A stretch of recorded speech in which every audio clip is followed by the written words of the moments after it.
Bob Ward from WFXT reporting live. Listen. I didn't count them, but that sounds about right. There were three series of explosions with pauses in between, and there's two more just now. Two more. So up to 8 explosions. This is a very tense situation out here in Watertown, where we believe suspect number 2 is holed up. And I'm just trying to watch as closely I can. It's starting to get dark. There's no light on the area. It's very dark in the area where these explosions are coming from. And I'm also hearing a chopper overhead, so it's difficult to hear now. But we've heard about 8, I would say 8 to 10 explosions in total. Just for the viewers at home, Bob, to know that what we're experiencing here, we're watching this right here unfold at 67 Franklin Street, and we're trying to listen as well. So if you hear us drop off, we're trying to listen in as well. And you have heard the blasts as many as 8, you're saying? Yeah, it's 2 more just now. Yeah. Well, we can see the flash as well. I would say it's 10 explosions right now, Mark. I would say it's maybe 10. Bob, is there a helicopter overhead at this point? Say it again? Is there a helicopter overhead at this point? Yes, State Police helicopter is almost directly above the location where these explosions are happening. And we understand that the SWAT team was sending in some kind of a robotic device to that area.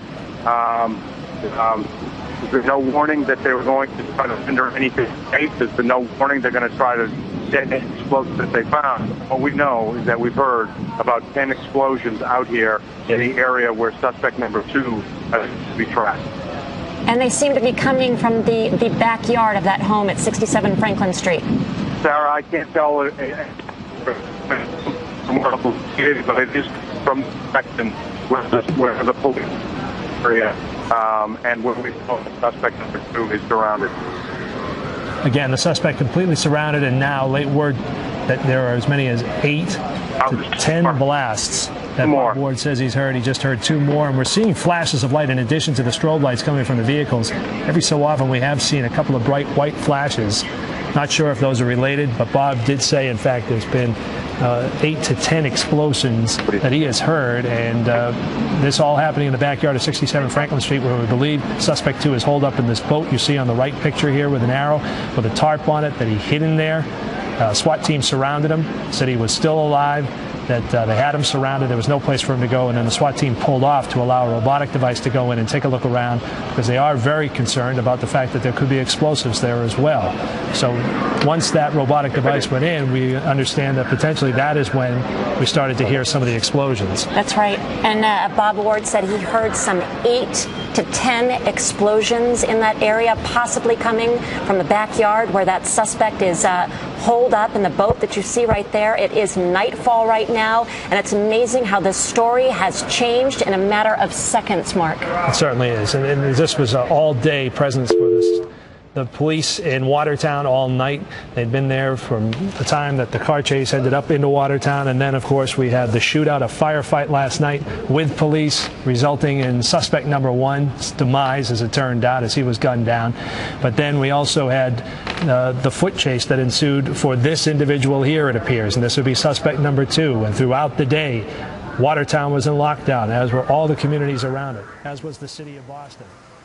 We're listening to WFXT Fox for Boston and its live coverage of developing story in Watertown. It's our belief that the suspect there in the Boston Marathon bombing was underneath this boat tarp, and now there are reports of all of these explosions.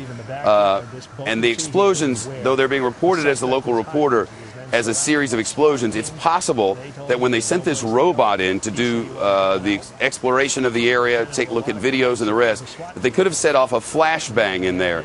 If you remember the shooting that happened in California, when the man was going to he was shooting a bunch of cops out there, and authorities set off flashbangs inside the building to try and rescue the hostages.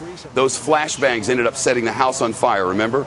It's possible that that's the same thing that's going on now. It's possible that this isn't an escalation, but just part of the ongoing process. We have nothing to indicate any further people have been injured there, at least not at this moment.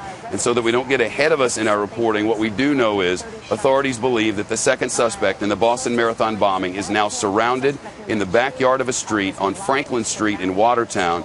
Authorities have come from Boston and did immediately. From our position in downtown Boston, we watched them heading in that direction. We believe that there are somewhere around hundreds of officers on scene and that the second suspect is surrounded. What